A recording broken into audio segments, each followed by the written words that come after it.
At that time Hezekiah cut away the gold framework from the doors of the temple of the Lord and from the doorposts which he had overlaid, and gave it to the king of Assyria. Then the king of Assyria sent the Tartan and the Rabsaris and the Rabshakeh, his highest officials, with a large army, from Lachish to King Hezekiah at Jerusalem. They went up and came to Jerusalem, and when they went up and arrived, they stood by the aqueduct of the upper pool, which is on the road of the fuller's field. When they called for the king, Eliakim the son of Hilkiah, who was in charge of the king's household, and Shebna the scribe, and Joah the son of Asaph the secretary went out to meet them. Then the Rabshakeh said to them, Say to Hezekiah, Thus says the great king, the king of Assyria, What is the reason for this confidence that you have? You say, But they are only empty words, I have counsel and strength for the war. Now on whom do you rely, that you have rebelled against me? Now pay attention, you are relying on Egypt, on that staff of crushed reed. If a man leans on it, it will only go into his hand and pierce it. So is Pharaoh king of Egypt to all who trust and rely on him. But if you tell me, We trust in and rely on the Lord our God, is it not he whose high places and altars Hezekiah has removed, and has said to Judah and Jerusalem, You shall worship only before this altar in Jerusalem? Now then, make a bargain with my lord the king of Assyria, and I will give you 2,000 horses, if on your part you can put riders on them. How then can you drive back even one official of the least of my master's servants, when you rely on Egypt for chariots and horsemen? Now have I come up against this place to destroy it without the Lord's approval?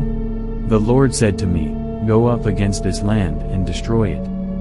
Then Eliakim the son of Hilkiah, and Shebna and Joah, said to the Rabshakeh, Please speak to your servants in the Aramaic, Syrian, language, because we understand it, and do not speak with us in the Judean, Hebrew, language in the hearing of the people who are on the wall. But the Rabshakeh said to them, Has my master sent me only to your master and to you to say these things? Has he not sent me to the men who sit on the wall, who are doomed by the siege, to eat their own excrement and drink their own urine along with you? Then the Rabshakeh stood and shouted out with a loud voice in Judean, Hebrew, Hear the word of the great king, the king of Assyria. Thus says the king, Do not let Hezekiah deceive you, for he will not be able to rescue you from my hand. Nor let Hezekiah make you trust in and rely on the Lord, saying, The Lord will certainly rescue us, and this city, of Jerusalem, will not be given into the hand of the king of Assyria.